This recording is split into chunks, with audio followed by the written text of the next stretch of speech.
alzaba al viento cuando el día llevaba un aire encantado, lo hacía más joven. Esto confundía al señor, que no se daba cuenta del estado físico de su pobre burro. Todas las mañanas las pasaba con su amo arando en el campo.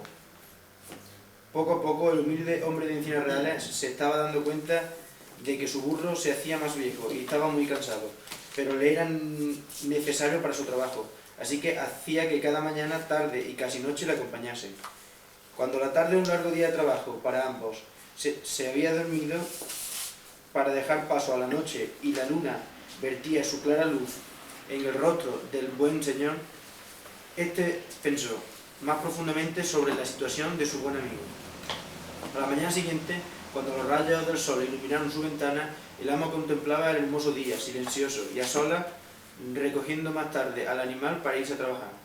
Al mediodía, cuando descansaron, el amo miró a los ojos al burro y vio cómo estos reflejaban la belleza de un brillante, pero a la vez la presencia de la tristeza y del cansancio. Toda la tarde estuvo arando el campo, pensando en su pobre amigo. Una vez que la tarde de ese largo día de trabajo dormía y la noche llegaba acompañada de una fresca brisa, el amo recordó el camino que noche tras noche recorría con su burro hasta llegar a su hogar, donde ambos descansaban hasta que llegara un nuevo día. Fue precisamente en ese momento cuando el amo confió en lo que había estado pensando toda la tarde: una mejor forma para hacer ese camino más fácil para su amigo. El burro no podía imaginar lo que la noche, hora de marchar, le ofrecía como sorpresa. Así, cuando llegó la hora de marcharse, el amo colocó el arado en el lomo, viejo y cansado de su burro. Pero, ¿era esta la solución? No, pues era lo que siempre hacía. A mitad del camino que lo llevaba al hogar, se paró. Había pensado que sería más fácil que él, su amo, cargase con el arado sobre su espalda, pero descansando sobre el lomo del pobre burro. El campo entero quedó mudo y sombrío cuando se dio cuenta de la situación de aquel pobre animal. Fue la respuesta de un amo para su cansado burro de trabajo, que no pensó que con esa acción iba a ayudar a su compañero a envejecer antes. Y es que nadie elige su destino, y a este pobre burro le tocó un amo que pensó en una forma de terminar el día y marcharse a descansar, que en lugar de beneficiarle, lo que hizo fue perjudicarle.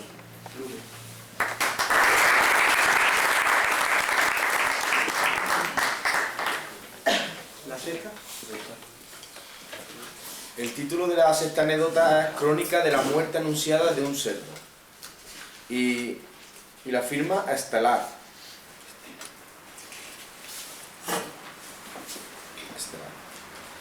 En el pueblo cordobés de Encinas Reales, tras una blanca niebla que escondía una gran casa, se encontraba un buen señor que contemplaba la tarde silenciosa a solas con su sombra. Los árboles dormían envueltos en la niebla, y este señor pensaba, mirando a través de la ventana, en la matanza de uno de sus cerdos, pues se acercaban las fechas en las que tradicionalmente se realizaban los más exquisitos platos. Estos, sin embargo, no dormían, y su jaleo en el retablo del dueño de la casa animaba aquella triste tarde. Cuando a la mañana siguiente el sol llamó a la ventana del buen señor con uno de sus finos rayos, este se dio cuenta de que había llegado la hora de elegir a un buen cerdo que le hiciese disfrutar de uno de los mejores manjares que se disfruta en aquella fiesta. Silenciosamente se dirigió hacia el recinto donde formaban escándalo aquellos hermosos cerdos. Aquella hermosa y radiante mañana sería la última para el cerdo, cuyo rostro emanaba felicidad por su buen estado físico, que iba a ser elegido.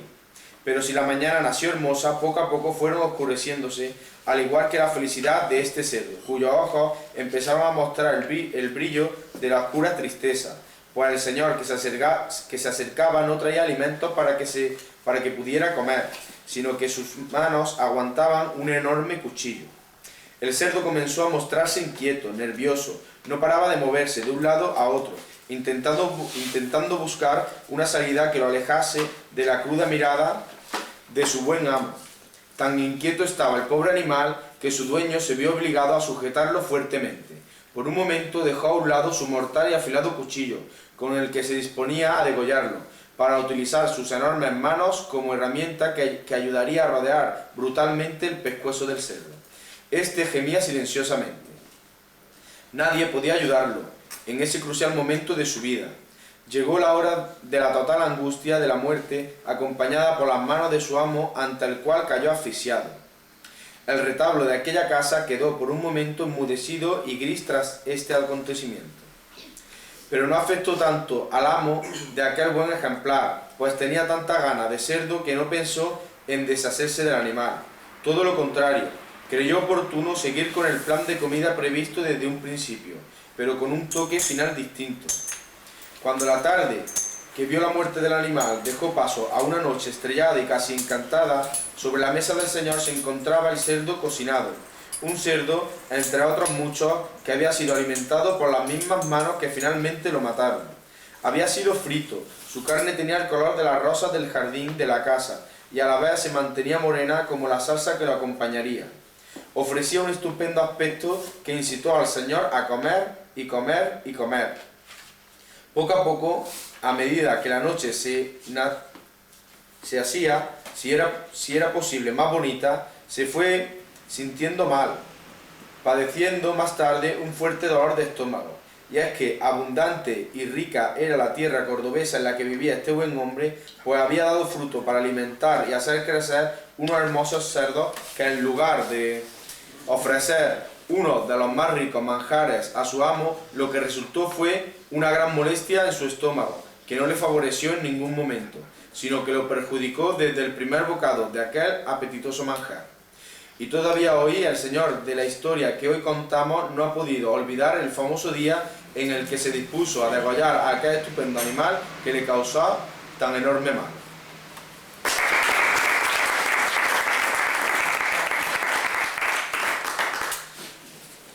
La siguiente anécdota la firma el conde de Montecristo. Hace algunos años, en esta localidad de Encinas Reales, una familia se dispuso a ir al campo para la recolección de las aceitunas.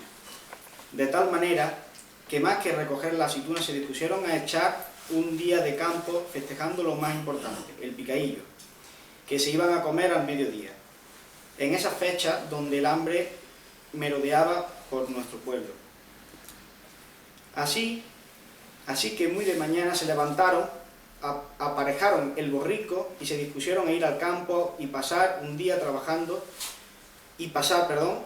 un día de trabajo que iba a festejar con la comida tan tradicional en nuestra zona. Por eso, después de trabajar muy duro y después de festejar el gran banquete que se había dado al mediodía en su almuerzo con ese gran picadillo, con bacalao, decidieron venirse para el pueblo dando por seguro que un gran trabajo se había dado y que el borrico iba muy cargado con bastantes sacos de aceituna que debían de llevar a la cooperativa del aceite. Cargaron el borriquillo y recogieron todos los fardos y varas que habían utilizado y se dispusieron a venirse desde la esilla, al lado de la cabeza del carnero.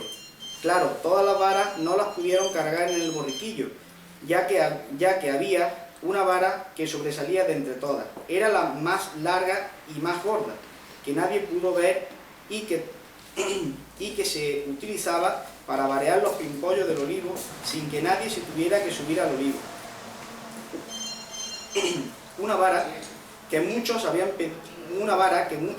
pedido para ahorrarse molestias y que Juan, más conocido como el Chivero, tenía a bien emprestar. Como él iba llevando el borrico y sosteniéndolo, los fardos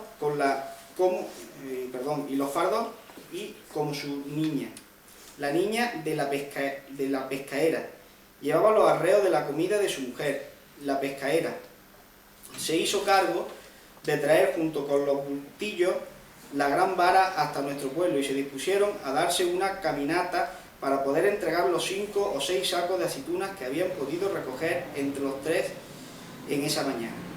El camino desde la esilla, pasando por la cabeza del carnero hasta nuestro pueblo, fue bastante divertido, pues venían hablando de lo bien que habían comido y de lo mucho que habían trabajado, además de cantar y contar algunos chascarrillos. Juan el Chivero venía en su papel de arriero, profesión que siempre había ejercido en nuestro pueblo. La niña de la pescaera venía cargada con los bultos y la comida y algunos fardos, y Anita, la pescaera, venía con 2 bultillos y con esa vara simulando las picas de los soldados romanos y a veces marcando el paso.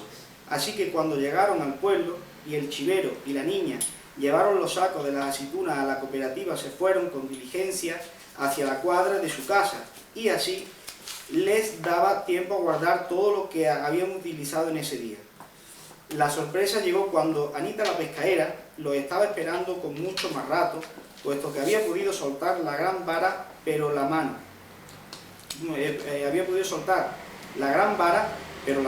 Esa mano que formaba un ángulo perfecto de 90 grados y que trajo con esa elegancia y maestría, la gran vara no la podía enderezar. Bien sabe Dios que entre ella y su niña lo intentaron todo antes de que Juan el chivero se enterara, pero viendo que nada de lo que hacían resultaba, decidieron contárselo. Así que su niña le contó lo que había pasado, y él, que se encontraba dando de comer al ganado que tenía en las cuadras, saurdas y gallineros, lo dejó todo y se dispuso a remediar el mal que acechaba a su esposa, argumentando que él entendía bastante bien la medicina. Él lo intentó por las buenas, pero cuando le cogía la mano para enderezarla, Anita daba unos alaridos de muerte. Así que tuvo una idea y pensó, ¿y si la cuelgo de la puerta?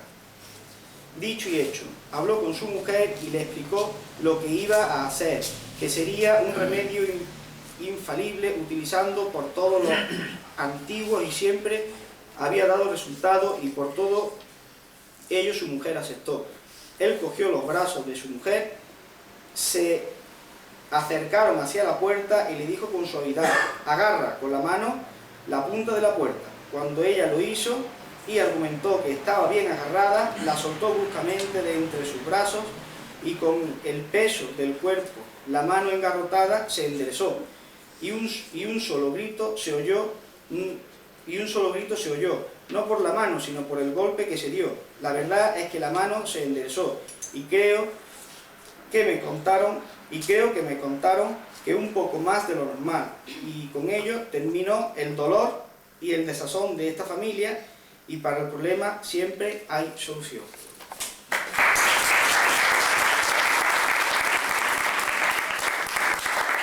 La octava anécdota,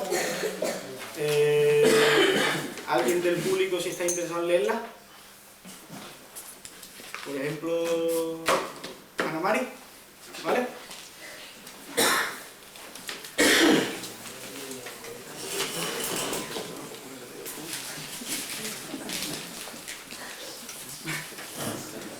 No lo hizo.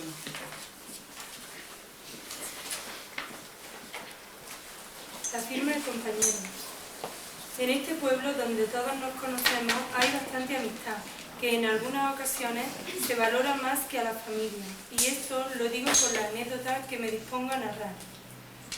Eran tiempos malos para una familia, puesto que la familia de nuestra protagonista tenían que ir de médico y tardarían más de un día en volver. Por ello, nuestra protagonista organizó el pasar una noche con su amiga en su casa, y así podían tramar y contar sus cosas. Así que se juntaron en la pista todas las amigas, y después de pasar una tarde todas juntas, decidieron irse a dormir a la casa de la niña de la pescaera.